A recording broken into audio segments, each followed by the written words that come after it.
देखिए,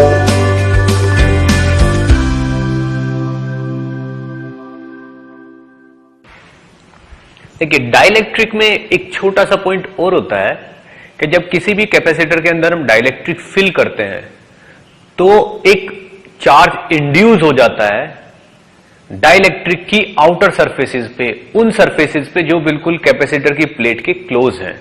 तो वो इंड्यूस चार्ज मुझे फाइंड आउट करना है। तो हेडिंग है calculation of induce charge on a capacitor filled with dielectric. ठीक है, calculation of induced charge on a capacitor filled with dielectric। ठीक, देखिए क्या है, मान लीजिए हमारे पास ये एक कैपेसिटर है इस तरीके का,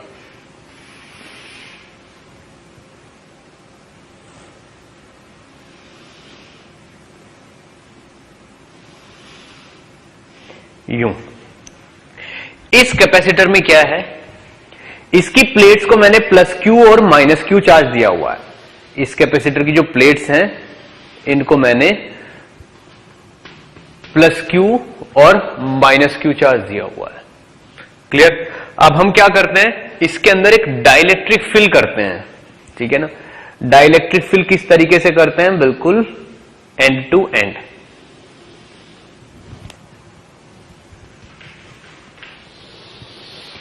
यूं इसमें हमने डाइलेक्ट्रिक फिल कर दिया ये। ठीक है, अब ये जो डाइलेक्ट्रिक है इसका कांस्टेंट है के। तो यहां पे क्या होता है, इसकी जो ये वाली सरफेस है इस पे प्लस क्यू चार्ज रहता है, इस वाली सरफेस पे माइनस क्यू चार्ज रहता है। तो थोड़ा थोड़ा चार्ज यहां पे इंडक्शन की वजह से आ जाता है, यहां माइनस आ जाता है और यहां प्लस चार्ज आ जाता है और आना भी है। तभी तो ईपी, तभी तो electric field due to polarization उस तरफ आता है। मान लीजिए ये वाला चार्ज है क्यूपी, ये तो माइनस का क्यूपी है और ये प्लस का क्यूपी है। ठीक है, तो ये जो electric field due to polarization है ये इस क्यूपी चार्ज की वजह से आता है और ये वाला जो चार्ज है, ये वाला जो चार्ज है इसकी वजह से ये वाला इलेक्ट्रिक फील्ड होता है ई नोट। ठीक है ना, तो रिजल्टेंट क्या आ जाता है, ई नोट माइनस ईपी। अब मुझे देखना है कि ये क्यूपी कितना है। अब अगर मैं यहां पे इलेक्ट्रिक फील्ड फाइंड आउट करूं तो वो होता है Q over epsilon naught A. ये रहा, this is due to this charge positive Q and negative Q. अब electric field due to polarisation कितना होगा, Q P over epsilon naught A. ठीक, लेकिन मुझे पता है कि अगर मैं ई नोट में से माइनस कर दूंगा ईपी तो मेरे पास बचेगा ई नोट बाई के। ठीक है, अब आप ये ई नोट की वैल्यू रख दीजिए यहां से। अगर मैं क्यू बाई एप्सिलॉन नॉट ए यहां से कॉमन ले लेता हूं तो ई नोट की वैल्यू अगर ये रखूंगा तो 1 माइनस ईपी की वैल्यू ये रखूंगा, ईपी कितना, QP over epsilon naught A. ठीक है, तो ये हो जाएगा 1 बाई एप्सिलॉन नोट कॉमन ले लेते हैं यहां से, तो Q माइनस क्यूपी यहां बचेगा और इसकी जगह हम 1 कॉमन ले लेते हैं, 1। तो इज इक्वल टू हो जाएगा ई नॉट बाई के, कितना हो जाएगा, Q अपॉन एप्सिलॉन नॉट ए और नीचे आएगा K। अब आप ये देखो, इस वाले एप्सिलॉन नोट से ये वाला एप्सिलॉन नोट कैंसिल हो गया, तो यहां पे क्या बचा, Q minus QP is equal to Q by K. तो इस जगह से QP की वैल्यू आ गई आपकी Q माइनस क्यू बाई के, यानी कि Q इंटू 1 माइनस 1 बाई के। ये आपका एक रिजल्ट आ गया, यानी कि ये इंड्यूस्ड चार्ज है, दिस इज दिस QP। तो Q इंटू 1 माइनस 1 अपॉन के, ये आपका इंड्यूस्ड चार्ज है जो डाइलेक्ट्रिक की स्लैब के एंड पोर्शंस पे जनरेट होता है। ठीक, तो आप कह सकते हो कि इस कैपेसिटर की इस प्लेट पे नेट चार्ज है Q माइनस QP। ठीक है, अब चलिए नेक्स्ट सेक्शन पे मूव करते हैं। ठीक, एक एग्जाम्पल देखते हैं हम। देखिए एग्जाम्पल क्या है, एग्जाम्पल को बिल्कुल ध्यान से सुनिएगा आप। इसने बोला है कि हमारे पास यहां पे एक बैटरी है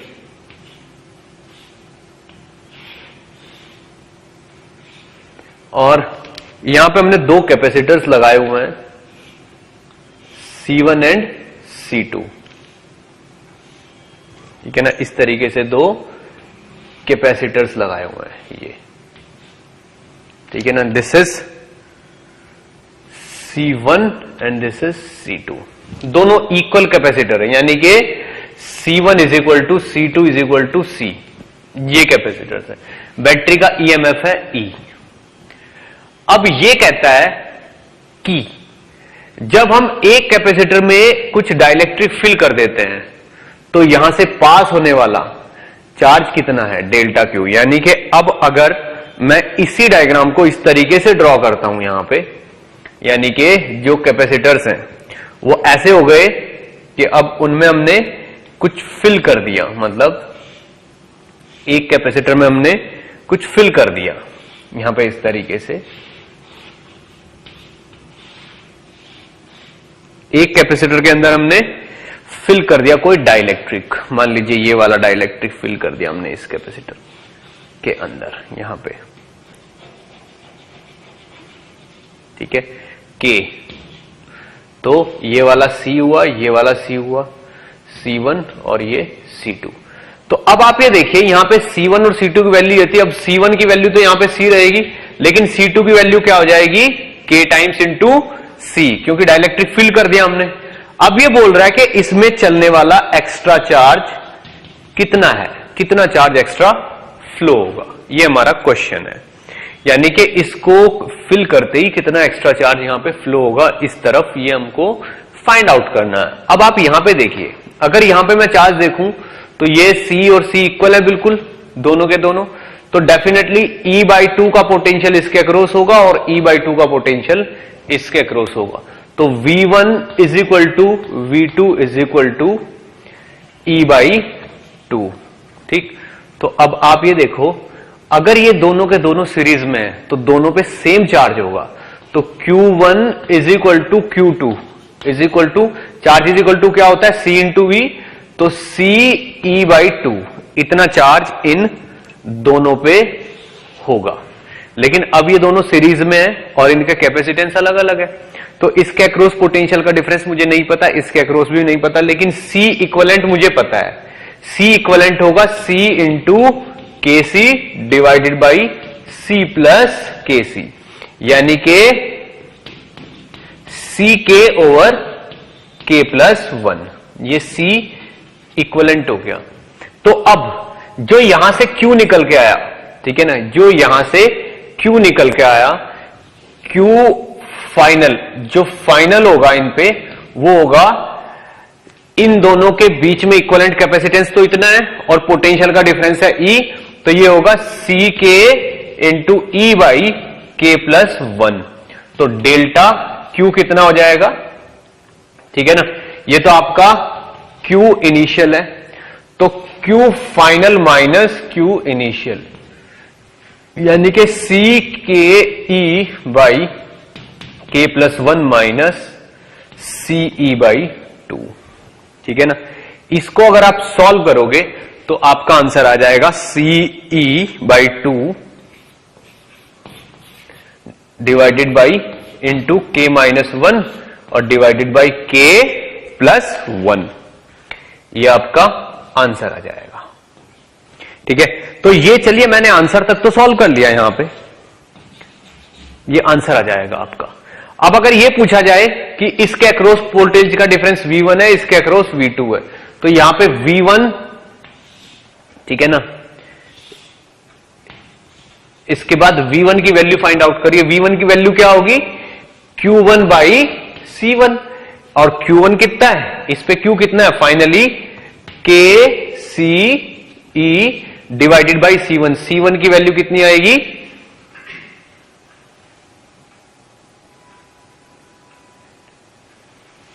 Q फाइनल तो है के सी ई बाई के plus 1 divided by C1। C1 की वैल्यू तो C रहेगी, तो वोल्टेज अक्रॉस 1 कितनी रहेगी, C से C cancel, K over K plus 1 into E। अब V2 यानी कि सेकंड वाले कैपेसिटर पे कितना पोटेंशियल होगा, सेकंड वाले कैपेसिटर फिर से Q final Q2 by C2, और Q फाइनल तो दोनों पे सेम ही है क्योंकि सीरीज में है, तो C के E by K plus 1 divided by नया वाला C, और नया वाला C कितना है, K इंटू C। ठीक है ना, तो इस K और C से K और C कैंसिल, तो ये हो जाएगा E ओवर K प्लस 1। ये नया वाला पोटेंशियल का डिफरेंस हो गया। ठीक है ना, दोनों कैपेसिटर्स पे। आप चाहो तो चेक कर सकते हो, V1 plus V2 is equal to आपका E आ जाएगा। You can check. देखिए ये V1 है, ये V2 है, इन दोनों को ऐड करोगे तो E आ जाएगा फाइनली। तो आपको हर तरीके से यहां पे ये चीज पता है। अब एनालाइज भी कर सकते हो, आप एनालाइज भी कर सकते हो कि ऐसा क्या हो गया, पोटेंशियल पहले से ज्यादा है या कम है।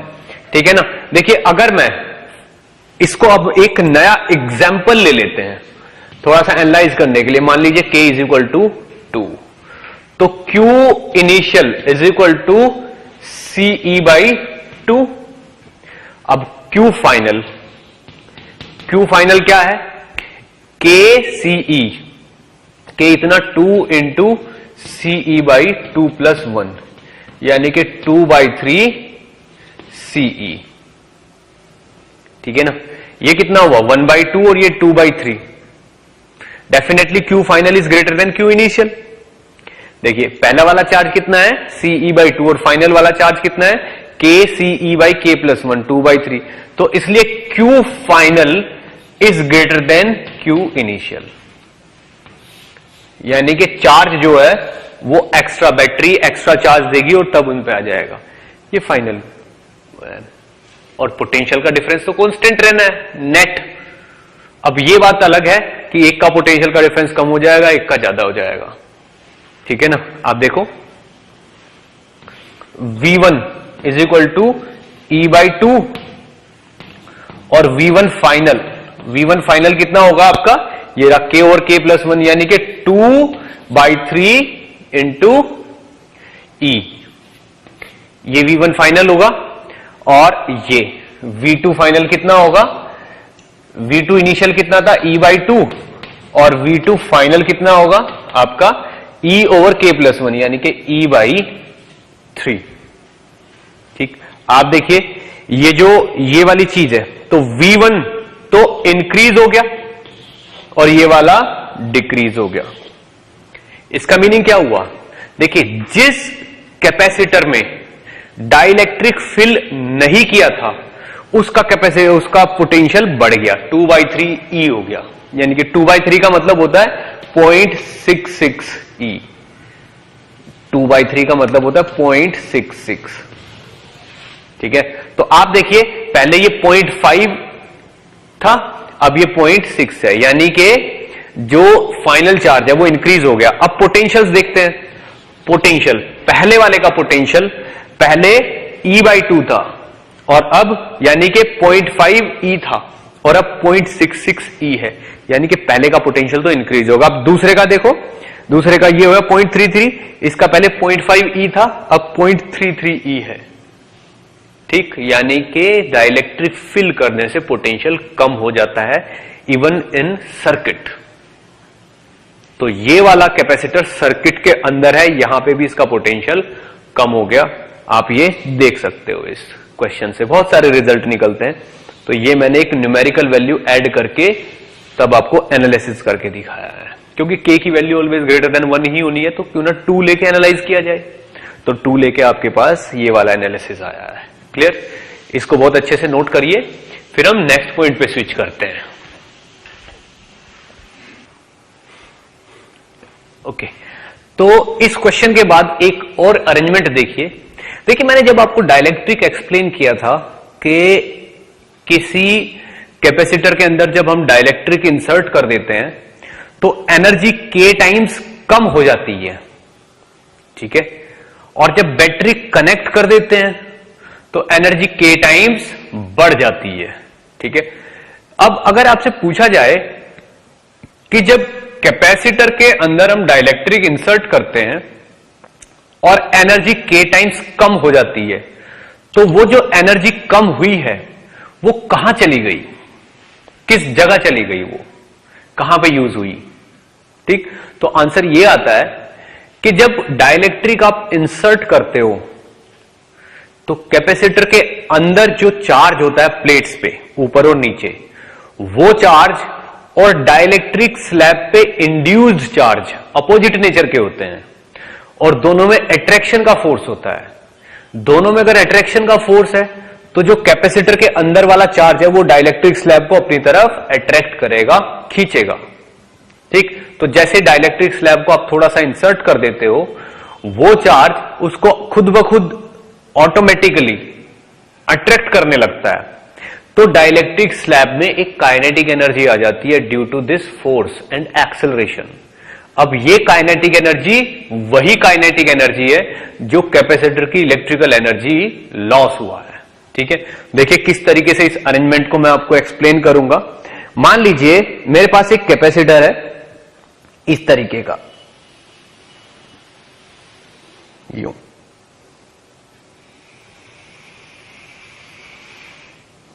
ये मेरे पास एक कैपेसिटर है यहां पे और ये कैपेसिटर की प्लेट्स हैं, ये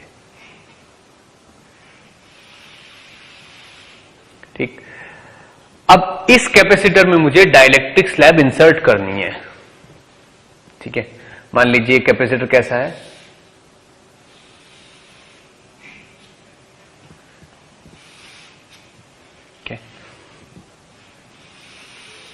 ये कैपेसिटर की अपर प्लेट है। ठीक, इसमें मुझे एक डाइलेक्ट्रिक स्लैब इंसर्ट करनी है। मान लीजिए ये है आपकी डाइलेक्ट्रिक स्लैब, जो इसमें बिल्कुल डायमेंशनली परफेक्ट आएगी। ये डाइलेक्ट्रिक स्लैब ऐसी है जो इसमें डायमेंशनली बिल्कुल परफेक्ट आनी है, यानी कि ये डाइलेक्ट्रिक स्लैब इस कैपेसिटर के लिए ही बनी हुई है, समझ लीजिए।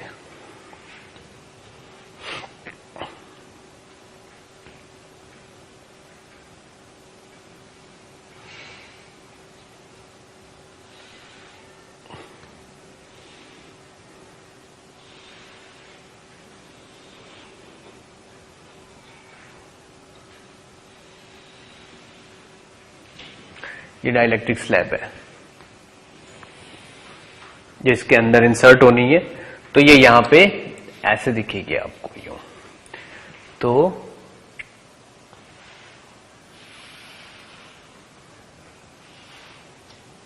ये वाला कैपेसिटर है और ये डाइलेक्ट्रिक स्लैब जो इसके अंदर जाएगी, इसका कोफिशिएंट है K। ठीक, और ये जो स्लैब है, जब डाइलेक्ट्रिक कि ये वाली सरफेस इस पे मान लीजिए प्लस क्यू चार्ज है और इस पे माइनस क्यू चार्ज है, तो यहां पे क्या होगा, यहां पे प्लस चार्जेस होंगे, ये प्लस चार्जेस होंगे, प्लस चार्जेस होंगे यहां पे। तो ये इसकी जो लोअर सरफेस है उस पे प्लस चार्जेस है, ये यहां पे नेगेटिव चार्जेस होंगे। ठीक है, तो यहां पे क्या होंगे, जो ये प्लेट पे इंड्यूस हुए हैं, यहां तो नेगेटिव चार्जेस इंड्यूस होंगे और यहां पे पॉजिटिव चार्जेस इंड्यूस होंगे। जितनी भी स्लैब इंसर्ट हो चुकी है उतनी पे चार्जेस इंड्यूस हो जाते हैं। अब आप ये देखो, ये प्लस चार्जेस इन नेगेटिव चार्जेस को अट्रैक्ट करेंगे और ये negative charges in plus charges को अट्रैक्ट करेंगे। तो फाइनली इस स्लैब पे इस डायरेक्शन में, ठीक, एक फोर्स डेवलप हो जाएगा F। ठीक है, अब ये वाला F फोर्स इस डाइलेक्ट्रिक स्लैब को खुद ब खुद अंदर ले जाएगा इसके। ठीक है, तो क्या होना है, इसमें इस डाइलेक्ट्रिक स्लैब में एक एक्सेलरेशन जनरेट हो जाएगा जिसकी वैल्यू होगी F/m, जो भी स्लैब का मास होगा। अब इसकी वजह से इसमें वेलोसिटी जनरेट हो जाएगी। जब वेलोसिटी जनरेट हो जाएगी तो इसके पास काइनेटिक एनर्जी बढ़ जाएगी। अब एनर्जी जब कुछ अटैच नहीं है, U से U/K हो जाती है, तो जो रिमेनिंग एनर्जी है वो इसकी काइनेटिक एनर्जी की फॉर्म में अपीयर होती है। ठीक है, तो अब आपके पास आंसर है कि वो एनर्जी कहां जाती है। ठीक, लेकिन अब हमें एक इसी पे बेस्ड क्वेश्चन करना है। ठीक, मान लीजिए हम इसको, इस कैपेसिटर को अटैच कर देते हैं एक बैटरी से। ठीक है, एक बैटरी से जिसकी वोल्टेज है V। ठीक है, तो अब ये वाला डाइलेक्ट्रिक अगर बैटरी के साथ इसमें इंसर्ट करेंगे तो बताना है फाइंड फोर्स F।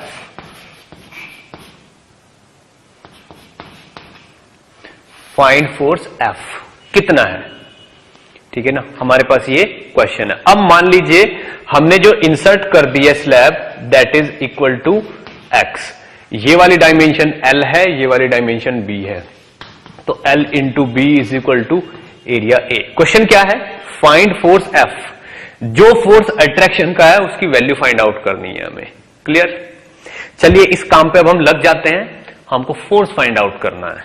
क्लियर, अब आप ये देखिए इसका कैपेसिटेंस बिफोर डाइलेक्ट्रिक या इसी time, after distance x is inserted, capacitance C कितना होगा इसका, इसका कैपेसिटेंस C होगा C1। ये और ये दोनों पैरेलल में होंगे, C1 प्लस C2। C1 किसका है, इसका, और C2 किसका है, इसका, यानी कि ये वाला सेक्शन। अब C1 C2 के एक्चुअल में ये चीज इक्विवेलेंट होगी किसके, ये कैपेसिटर तो एक टाइप से ऐसे कन्वर्ट किया जा सकता है ना कि यहां से एक कैपेसिटर ये है और दूसरा कैपेसिटर ये है, और इस वाले कैपेसिटर में ये डाइलेक्ट्रिक फील्ड है, यहां पे डाइलेक्ट्रिक फील्ड है ये वाला, और ये दोनों किसी कनेक्शन से ऐसे बने हुए हैं, ऐसे इसको इस टाइप से हम मान सकते हैं V वोल्ट की बैटरी से। अब this is C1 and this is C2। अब C1 C2 अगर पैरेलल में है तो डायरेक्ट इनको ऐड किया जा सकता है। अब आप C1 C2 फाइंड आउट करने की कोशिश करिए, क्या निकल के आता है।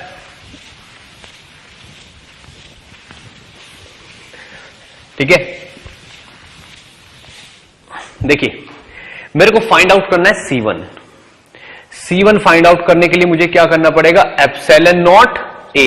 A कितना होगा, सीधे सीधे L minus x into B divided by epsilon naught A upon D। ये वाला सेपरेशन कितना है यहां पे, दिस इज D। ठीक, C2 क्या होगा, C2 होगा epsilon naught x into B into K divided by D। तो नेट यहां से C इक्वलेंट कितना आ जाएगा, C1 प्लस C2, यानी कि epsilon not B by D तो आएगा कॉमन, और यहां पे आ जाएगा x k plus L minus x. तो यहां से इसको अगर सॉल्व किया जाए तो C जो है वो आ जाएगा epsilon not B by D into इसको x इंटू के माइनस 1 प्लस L, ये आपका C आ गया। यानी कि इस वक्त इस पर्टिकुलर मोमेंट पे यहां पे कैपेसिटेंस है C। अगर इसी पर्टिकुलर टाइम पे एनर्जी फाइंड आउट की जाए, energy at this time, energy at this time will be half C V square. ये एनर्जी होगी, यानी कि half into C epsilon not B over D into V square, और साथ में x इंटू के माइनस 1 प्लस L, ये energy हो जाएगी। लेकिन आप एक चीज देखिए, अगर मैं इसको नाउ फर्दर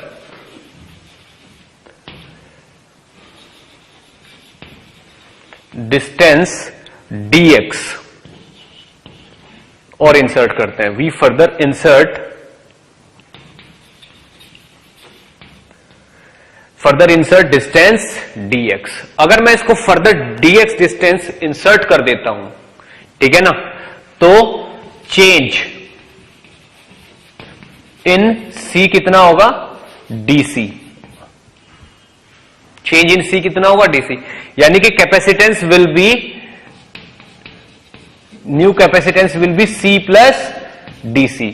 तो dc की वैल्यू क्या हो जाएगी, इसका डिफरेंशियल कर देंगे तो डीसी की वैल्यू निकल आएगी। इसका डिफरेंशियल करके क्या आएगा, epsilon not be over D into के माइनस वन, इंटू के माइनस वन, और साथ में आएगा dx। ठीक, ये आएगा आपका dc, यानी कि चेंज इन कैपेसिटेंस, ये आ गया dc। क्लियर। अब आप इस चीज को बहुत अच्छे से देखिए। और चेंज इन चार्ज, देखिए जब थोड़ा सा कैपेसिटेंस बढ़ेगा तो डेफिनेटली कैपेसिटर बैटरी से और चार्ज की डिमांड करेगा और बैटरी इसको और चार्ज प्रोवाइड करेगी। तो क्या होगा, जो Q है, ठीक है ना, वो अब Q प्लस dQ हो जाएगा। तो इस dQ की वैल्यू फाइंड आउट करने की कोशिश करिए।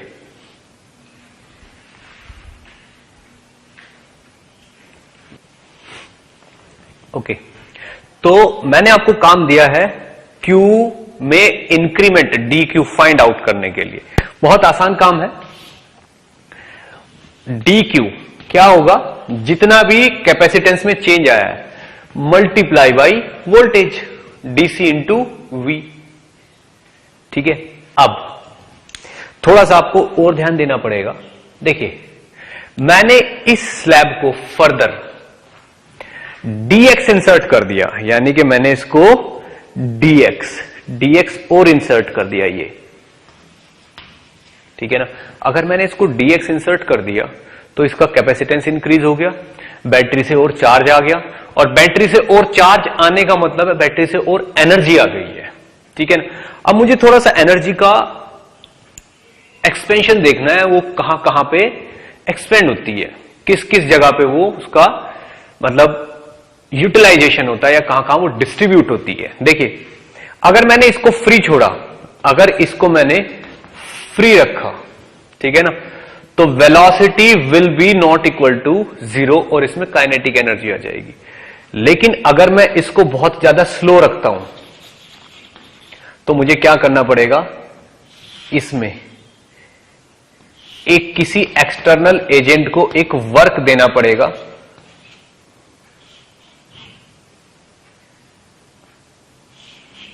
जो इसको रोक के रखे यूं, ठीक, और जितना फोर्स उधर लग रहा है उतना ही फोर्स इधर लगाए F, ताकि इसका मोशन बहुत ज्यादा स्लो हो। ठीक है, देखिए क्या होगा, मैं चाहता हूं कि इलेक्ट्रिकल एनर्जी काइनेटिक एनर्जी में कन्वर्ट ना हो, ये बहुत स्लोली इसमें प्लेस कर दिया जाए, क्योंकि अगर मैं इसको फ्री छोड़ूंगा तो ये जब तक पूरा इंसर्ट होगा कंप्लीट तब तक एक वेलोसिटी गेन कर लेगा, और अगर इसने कुछ वेलोसिटी गेन कर ली तो ये यहां पे रुकेगा नहीं, आगे निकल जाएगा। जब ये इस कैपेसिटर से आगे निकल जाएगी स्लैब, तो अब इस पे बैकवर्ड डायरेक्शन में फोर्स लगना शुरू होगा सेम अमाउंट में, क्योंकि अब अट्रैक्शन का फोर्स इसको बैक लाएगा। तो जो फोर्स इसको एक्सेलरेशन दे रहा है अब वही फोर्स इसको डैम्प करेगा, और जब ये स्लैब काफी आगे निकल जाएगी फिर ये रुक जाएगी और फिर वापस आएगी, तो पूरा टाइम ऐसे ऑसिलेशन होते रहेंगे। ठीक, मैं चाहता हूं कि ऑसिलेशन ना हो और ये चीज बहुत स्मूथली स्लोली इसमें प्लेस हो जाए। तो मुझे क्या करना पड़ेगा, किसी को एक काम देना पड़ेगा, एक्सटर्नल एजेंट को, ये वाला। तो एक्सटर्नल एजेंट ने क्या किया हुआ है, सेम अमाउंट में फोर्स इस पे अप्लाई किया हुआ है, जितना अट्रैक्शन का फोर्स है उतना इसने अप्लाई किया हो, ताकि मूवमेंट क्या रहे, स्लो। तो अब आप ये देखिए, अगर मैंने इसको फर्दर dx इंसर्ट होने दिया तो कुछ एनर्जी आएगी बैटरी से निकल के, कुछ एनर्जी कैपेसिटर को मिलेगी। उस एनर्जी का कुछ पार्ट तो एक्सटर्नल एजेंट को मिल जाएगा और कुछ पार्ट कैपेसिटर में स्टोर हो जाएगा। क्लियर। अब मुझे यही एनर्जी का बैलेंस देखना है, यानी कि energy given by battery should be equal to energy increment on capacitor plus energy taken by external agent. ठीक, अब energy taken by external agent कितनी होगी? जितना एक्सटर्नल एजेंट ने वर्क किया है, और एक्सटर्नल एजेंट का वर्क यहां पे नेगेटिव है क्योंकि मूवमेंट तो इस डायरेक्शन में हो रहा है, और एक्सटर्नल एजेंट फोर्स किस तरफ लगा रहा है? इस तरफ। एक्सटर्नल एजेंट फोर्स किस तरफ लगा रहा है? इस तरफ। तो एक्सटर्नल एजेंट का वर्क नेगेटिव है, इसलिए एक्सटर्नल एजेंट का वर्क नेगेटिव होना भी चाहिए। क्यों? क्योंकि एक्सटर्नल एजेंट कुछ एनर्जी कंज्यूम कर लेता है, अपने पास रख लेता है। ठीक, और वो एनर्जी कहां से आई हुई है? बैटरी से। अब देखिए एनर्जी को किस तरीके से डील करना है। ठीक है ना, तो दिस इज, देखिए, तो एनर्जी गिवन बाय बैटरी,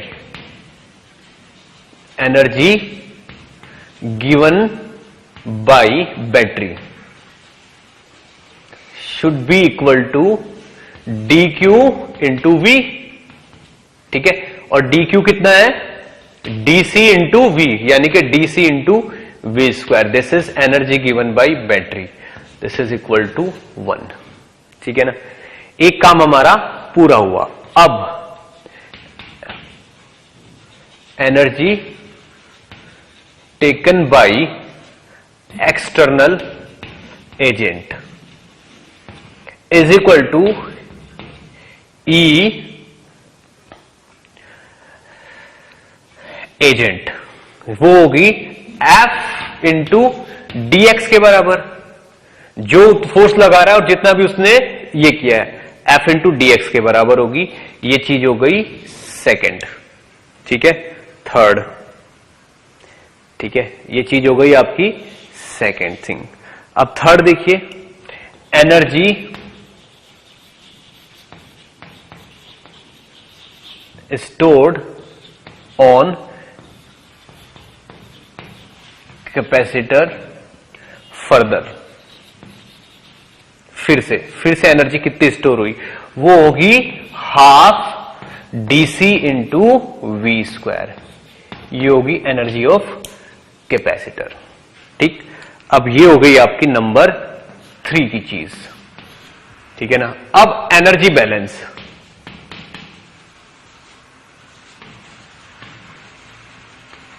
ठीक है ना, जो एनर्जी बैटरी से मिली है that should be equal to energy taken by capacitor plus energy taken by external agent, यानी कि सीधे सीधे DC into V square should be equal to half DC into V square plus F into dx.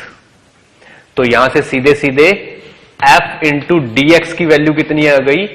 Half DC into V square. तो F की value आ गई half into DC by DX into V square. ये इस force की value आ गई यहां पे।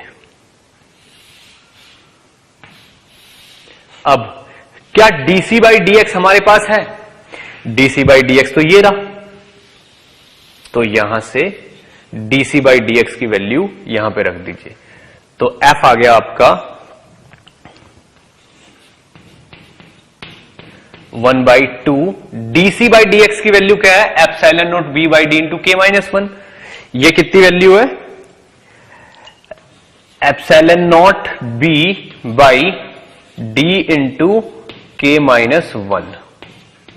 ये किसकी वैल्यू है? डीसी बाई डीएक्स की इंटू वी स्क्वायर। ये आपका फोर्स का फॉर्मूला हो गया।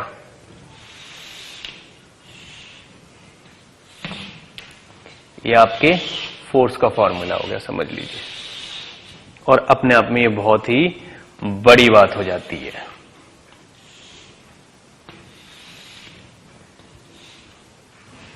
ये वो फोर्स है जो डाइलेक्ट्रिक पे लगता है जब वो इंसर्ट करते हैं, एंड F इज कांस्टेंट।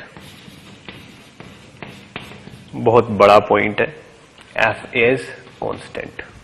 आप देखो हाफ भी कांस्टेंट है, epsilon not be by D भी कांस्टेंट है, के माइनस 1 भी कांस्टेंट, और बैटरी की वोल्टेज भी कांस्टेंट है, आपके सामने है। तो ये वो फोर्स है जो डाइलेक्ट्रिक पे लगता है इंसर्ट होते टाइम। अब बहुत ही इंपॉर्टेंट बात है जो आपको सोचनी है।